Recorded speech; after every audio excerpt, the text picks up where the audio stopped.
It is your Classic Metal Show right here on theclassicmetalshow.com. That is brand new stuff from the band Shades of Remembrance. The name of that tune was, what was it, Joe? You got the CD booklet, man. Endless Suffering. Because that's what we're doing here tonight. Endlessly suffering. Endlessly suffering. But on the phone right now, we have the bass player, the lead vocalist, the main guy. Well, Elm, we're introducing everybody to Shades of Remembrance, and while the Cleveland people will probably know a little something about you, the rest of the people don't. So why don't we maybe start there? Maybe give us a little background on yourself and the band, and you know how it came to be that I'm holding This Dead World in my hands. Sure. Actually, This Dead World is our third CD. And the first couple things, it was a growing project, you know. So the first CD, there was a lot of great songs there, but it just the product wasn't well. The recording, like this recording on This Dead World, is top of the line. And we recorded this one at Brainchild Studio in Lakewood, Ohio, with Noah Buchanan, and But the band kind of formed with me and the guitarist Al Bayhoff. We're jamming for several years in a instrumental band, and it was, you know, 3-4 years into that. I'm looking at him and I'm like, hey, dude, I write all these tunes. I got a ton of riffs. I'd like to start doing a band with a singer, and he was all on board because the instrumental band, the other guitarist is the guy who wrote everything. And it was like, that wasn't really my cup of tea. It was very neoclassical and really trained stuff. And it's like, I know my stuff, but I'm not like that. I don't write that kind of music. So sure. I write just straight up riffs, and I tend to stick to the progressive side of things. And so me and Bayhoff started doing our own thing, and that's how the band kind of took off from there. And we tried out several singers and searched for several singers. We tried to get a singer, and it just never happened. And it was like I looked at him and I was like, dude, I've been a background singer forever. I said, I'm gonna try to do this. Right. And it's just been a progression. So I've really only been a singer for the last 6-7 years, and I definitely think it's grown and come along. But in the beginning, it was a little rough. So. Sure. And it's definitely, it's a rough thing to sing and play at the same time, you know, especially when you're playing progressive stuff like we play. Well, I got to say, man, your vocals have really come a long way in that 6 and 7 years, man. The vocals on this new release are just killer. They're really good. Oh, thank you so much. Thank you. Yeah, I honestly, the last couple of years, I really think I've come into my own. And I progressed along. I do have another band where I strictly just sing, and that I really think has helped a lot with this band, because I've been able to open up on my vocal ranges and do different stuff, and that's helped with the Shades.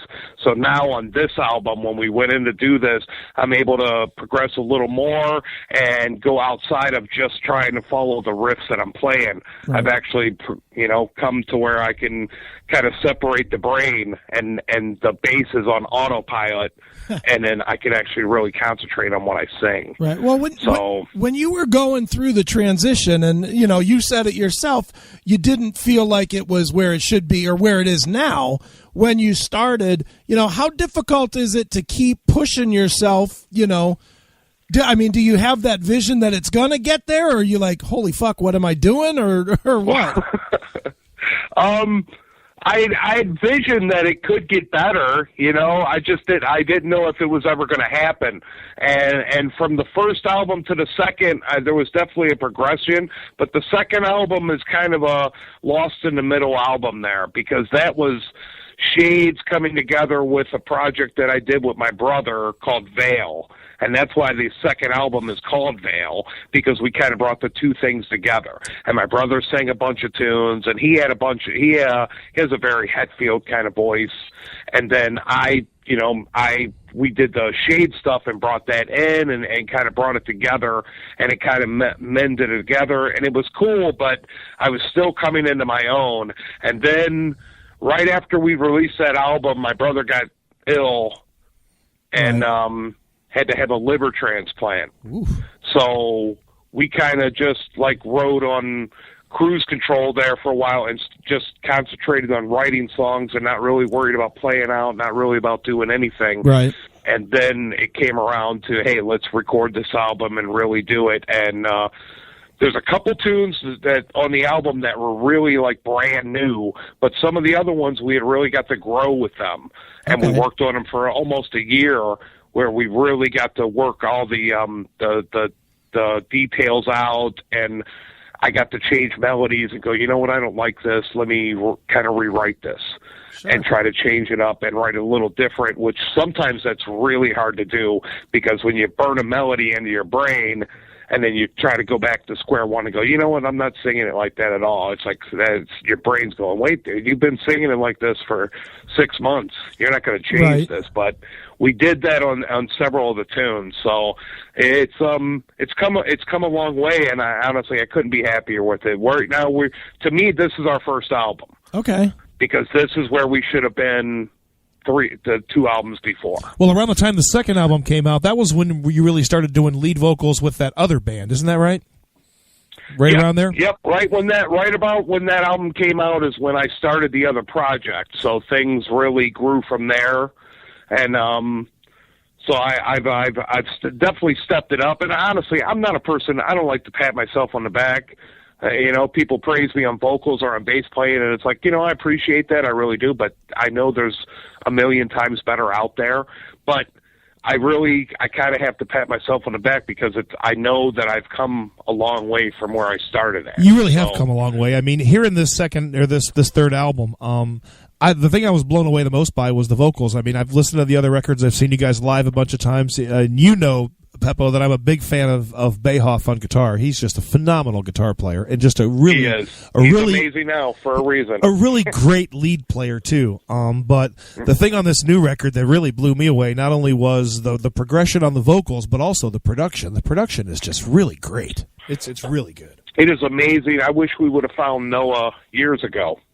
Noah Buchanan, he's a singer for Solipsis, and he's in several other bands, but his studio, he's unbelievable.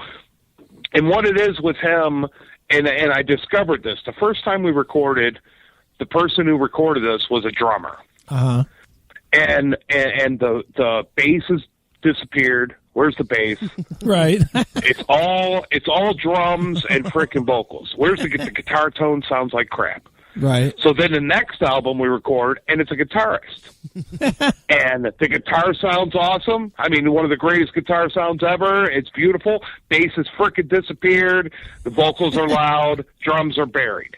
This, Noah plays everything. Okay. He plays guitar. He plays drums. He's a singer. He does it all. He has an ear to do it all. And when we went in and we played through the album, the one song comes up, and it's on the album is "Lingering in Emptiness." Okay. And when we played that, Noah said, "Dude, this reminds me of Opeth." Okay. And I haven't really been a huge fan of them, and I'm like, "Really?" Right. Just talking about. And that. He's like, "Dude, totally reminds me of them." And he's like, "I want to keep this natural." Okay. Just like it is, and that song is almost pure. What you hear, I mean, granted, Bayhoff has 3 or 4 layers of guitar between acoustic and 3 different electrics going on, but the bass is pure, and the drums are like natural, and the vocals are natural. And he was like, I wanted to keep it like this, and then we based the whole rest of the album around that song and tried to match everything up to sound like that, to be as natural as possible. And so that's how everything came about. But you got to have a person who could do it all. How long did it just have one instrument? How long did it take you to record this record? How long were you in the studio from the beginning to the end? Was it a process you were working a few days a week, or was it spread laying out? down all the tracks, we were done in a week. Wow. And then we did we were prepared. I mean, we killed ourselves to be prepared to go in. I mean, we practiced like insanely to be ready to go. And the drums were done in a day and a half. Jeez. I did my bass in 3 hours. I did my vocals over two sessions, 5 songs each session. Wow. So yeah, how much... that blew Noah away. after he was like, yeah, this is going to take you 3 or 4 tries, and I was like, I don't think so, dude. I'm ready to do this. And I did 5 songs the first day, and he was like, my God, dude, I can't believe you did 5 tunes. So how many, but I was like, so hoarse when we were done. I was like, yeah, I can't even talk for the next week. You know? So how many like guitar, drum, or vocal tracks on the actual CD do you think are first takes in the studio? Well, everything. The drums are what's first take. Like I didn't keep any of my rough vocals or bass lines. After we laid the drums down and he did his little bit of editing on them, then I went back in and did my bass in one take straight through. And like I said, 3 hours I did all my bass. And then Bayhoff has so many layers there, you know. He likes to put different harmonies and stuff, and then the acoustic stuff. So Bayhoff took a couple days to do his. I would say guitar spent the most time on the album. Sure. Was guitar. And then we went in and mastering flew pretty quick, you know. It's just we waited to actually put it out. We were waiting for the right opportunity, and it came towards the end of the year, and it was like, you know what, I don't want to put this out in December. Right. And then it's a 2015 release, and it's like, I don't want to do that. So we waited till the first of the year. Okay. And now it's available on iTunes. It's on everything. I did all that, and it's everywhere. And anybody who wants to get it can get it direct through the band. You contact us on Facebook, and you can pay via PayPal, and we'll mail you out the CD free. $10 free shipping in the U.S. Very cool, man. So, now, dude, and you can't beat that. No, so. not at all. Well, Elm, talk a little bit about the scene as it is today, and I don't only mean the Cleveland scene, because I get the feeling that's not. I mean, yeah, you live here, but that's not necessarily what you're trying to play to. You know, how difficult is it now? You know, everybody lauds the internet and lauds Facebook as this great place for bands to be heard and seen, and you can get heard directly. At the same time, there's about 14 gazillion bands, and they all say that they're the best ever, and it's such a polluted place right now. You know, how hard is it for a band like you to get people to actually listen and not just give it 10 seconds and move on? Oh, it's rough. It really is. I mean, there's you said it. There's a million bands out there, and everybody's trying to get their little slice of the pie. Right.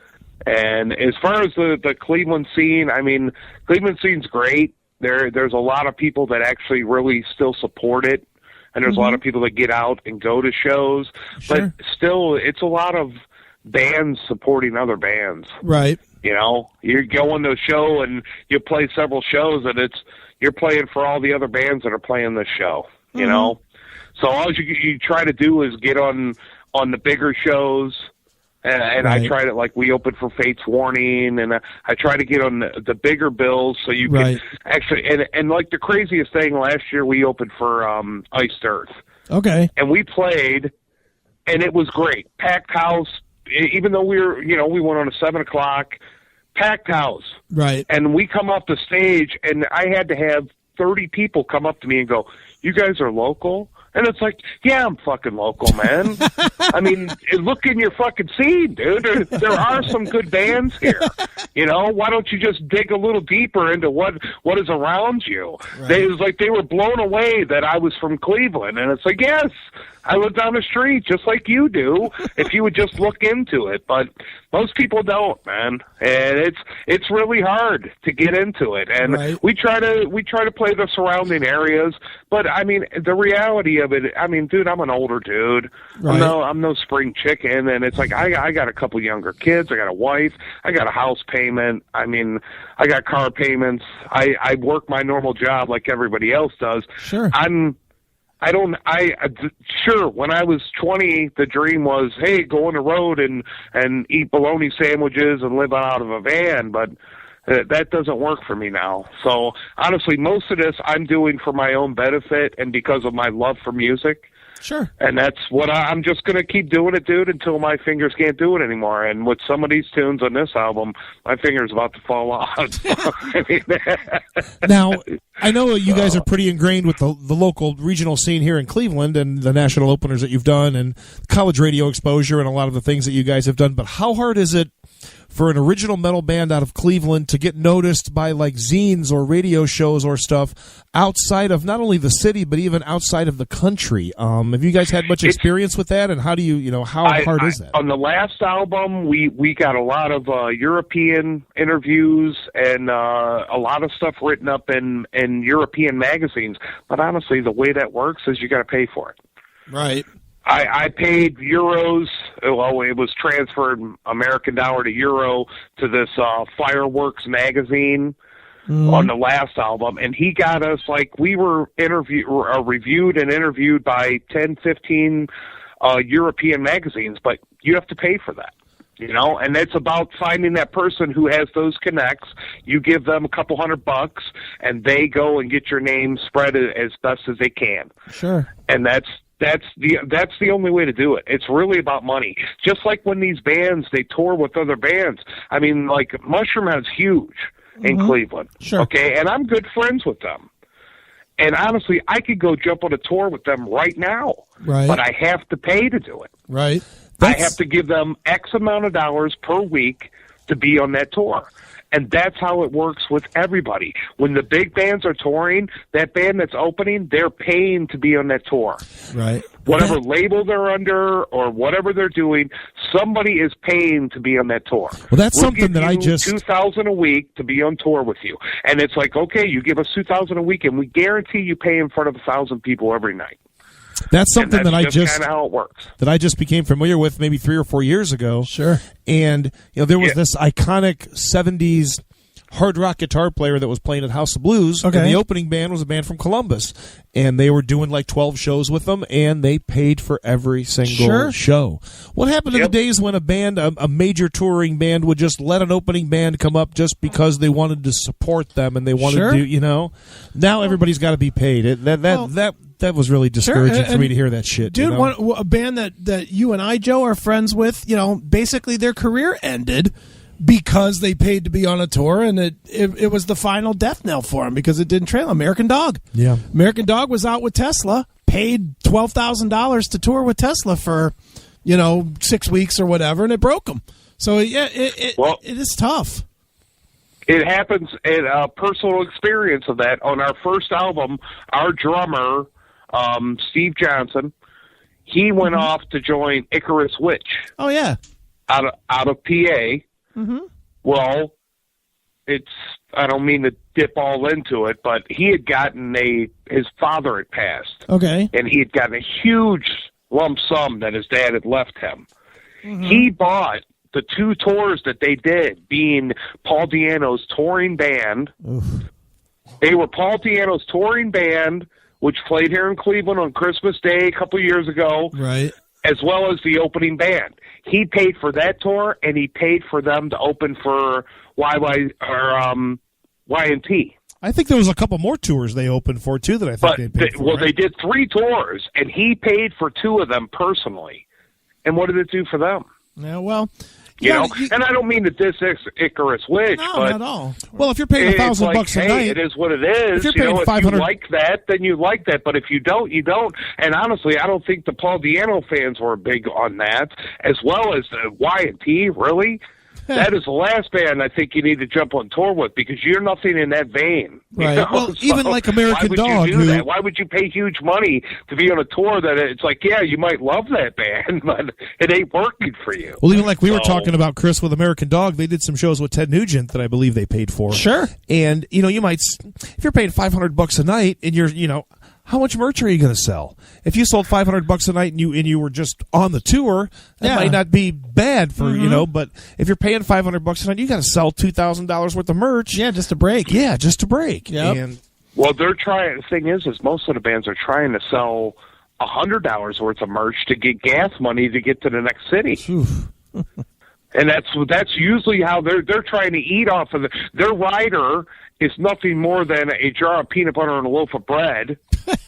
And that's what the club hands them, and that's the truth. And I'm not making that up. Yeah. Our rider is a jar of peanut butter and a loaf of bread, and that way we know we're going to eat at least once a day. Oh, Jesus. And then we hope to sell enough merchandise to get gas money to get to the next city. Right. And God, praise God that we might get a freaking enough money to get a hotel room to wash our asses. You know. So, and that's the truth. That's how those bands live, and come full circle. I'm way past that. Right. I'm not doing that. I don't blame you, man. I got my house. I got my wife. I got my kids. I'm cool with what I got. You know. So Sure. I'm happy to put out some good music, and I'm so happy with this album. I really am. And Chris gave me a little review on it. And it blew me away because the last review he gave on the last album wasn't that great. and then when he said on this album, he goes, "Dude, I was driving back from PA and I had it in my car and I listened to it through a couple times and I didn't skip one tune." And it's like, wow, that means a lot to me, dude. That means you actually enjoyed the album. So I was really pleased by it. Well, I'm always honest, dude, and I don't hide good or bad. I do not hide, and I do. I really, I agree. I'm not, not, and I appreciate you being honest, dude. And you were very honest with it. And then you made your one little comment about the instrumental. The instrumental that you don't like that. See, we need to gang up on him about that. In defense of that is me being a singer. I'm still playing bass, so I'm happy to have that instrumental because Exactly. that gives me a little bit of break. See, it's my moment. See, I've been trying to rest the voice for a second and let my guitars just shred, and I'm good to go. I was trying to talk Chris off the air into playing Bish 1 and 2 back to back. Yes. And he won't have Yes. none of it, dude. He won't have none of it. no, I'm not playing instrumentals. Come on. I'm like, does YYZ not feature Geddy Lee? Of course it fucking does. Okay, but these guys Right. Well, I see. He's right there. Right, exactly. I'll make you a deal, Elm. The minute you guys are as big as Rush, I will play it every week on the show. How's that? I would love that. Wouldn't that be great? Which part? Me playing it or being as big as Rush? 40 years of awesomeness. Yeah, no that would kidding. be great. Excellent, man. Well, Elm, tell people where they can get the record and where they can find out more about the band and all the plugging shit so that we can sell you a few copies tonight. Awesome, dude. I appreciate you guys so much, man, and I'm so honored to be here, dude. The album's available. You could buy it direct. Message us on Facebook at Shades of Remembrance on Facebook. And I will personally mail you a copy. You can pay for it via PayPal. And free shipping, $10 free shipping to anywhere in the U.S. And if you come to a local show, we will have them. But it's digitally available now on Amazon MP3, iTunes, and all the other crap that's out there. Sure. I know it's on Google Play. There's a ton of things that we go through that it's available on. But like I said, you can buy it direct, or you can, come to a show and get it right from us. And other than that, dude, all good. We have a show coming April 9th at the 4280 in Brunswick. Okay. I know we're playing there. And we're trying to set up a official CD release sometime in March at Iggy's in Lakewood. Okay. And I know that's going to happen soon. Sure. So. Excellent. But well, so honored to be on here, man. I thank you guys so much, dude. Chris, thank you so much. Joe, we'll be seeing each other soon, man. Absolutely, and, man. I Great. thank you guys. Dude, it's all good, man. And I want to make sure that our fans tend to... I get a lot of emails from people that buy stuff because I recommend stuff, and I want to make sure that the fans do get that I'm not just kissing ass because Elm's on the phone, because as Elm even said, I was not very nice to the last record, but this record is fucking killer, and it's definitely something that if you are a fan of, you don't even have to be, it's a weird thing, Elm, and maybe you can address this before we go, but this is labeled, I guess, as a progressive metal thing, but it's really not Dream Theater or Fate's Warning. It has those elements to it, but it has just as much power metal or straight up metal in it as well. See, I would just call it like hard rock / metal. That's us, dude. Yeah. It really is, man. That is what we are. We have so many elements that bring us together. My true love, honestly, is progressive music, but most of the progressive tunes are the ones written by Bayhoff. Sure. And that's the more mellower stuff, the lingering and the other tunes. But the straight up power metal tunes that you're talking about, those are the ones I'm writing. Okay. Because it's like that's what flows through me, dude. I grew up on Iron Maiden. Iron Maiden and Black Sabbath, those are the two. Geezer and Steve Harris are who taught me to play bass. Sure. And that's really who were my teachers, and it flows through my music, and there's no way around it. And I try not to write like that, but it is what it is, What you grew up on and what you learn from is what you write. And the Dream Theater and the Fates Warning came later for me. Sure. And I don't really write. I try to mentally write like that, but I don't, So, but we're all over the map, but we're just straight up metal, Absolutely. You could call it metal. There's something there for all types of metal fans. If your messages in it, there's more riff for map, and it's then a good piano song, which my cousin played piano on that. I had wrote that song bass wise, and my cousin transposed it to piano, and that's me and my wife singing on it. Nice. And that, honestly, when we recorded that, Noah turned to me. Me and the wife got done singing, and Noah looks right at me and goes, "Dude, this is one of the most depressing songs I've ever heard in my life." And that to me was like the greatest compliment ever that you said that, because that tune, I wrote it, when I wrote that song, it was one of the most depressing When I wrote that song, it was one of the most depressing times of my life. Sure. And that is exactly what I wanted it to be. I was going out perfect that's what it is, that are really a bass situation. The third song on the album, Broken Soul, Broken Justice. And that's a tune I tried to walk the thin line and not be on either side of the fence, and I tried to walk it right down the middle and tell the story of that. And then that song you guys just played, that Endless Suffering, that is written about the girls who were kidnapped in Cleveland. The three girls that were held, the Michelle Knight and the Gina Jesus and the other girl that's name's slipping my mind right now. Sure. That's what that song's written about. So there's certain things, and that song really touches home with me, because I went to the same school that girl was taken from. Right. When she left the school. I grew up right in that area. I grew up on the west side of First Line, and it preyed upon their line, and it written the whole song. Wow. Just how this album, it really means a lot to me. It really does. There's so much that I poured into this album, and so much that touches home to me on this. So I love the CD. I couldn't be happier with it, and I plan on, trust me, the next one, we've already started ideas for the next one. It's only going to get better. So there's really not a bad track. I appreciate you on guys it. having me, dude. I really do, man. Well, it's all good, man. Well, the name of the band, again, just for people, is Shades of Remembrance. The name of the record is This Dead World. You can look them up on Facebook at Shades of Remembrance.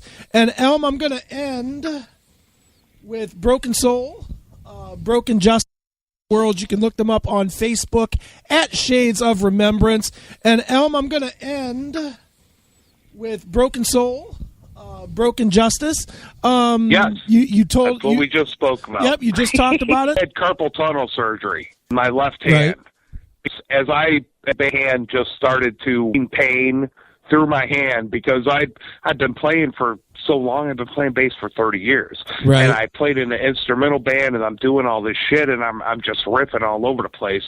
Well, it just got to a point where I couldn't handle it anymore, and it hurt so bad. Well, when I got done with the surgery, this is the song I wrote right after, because I have no more pain anymore.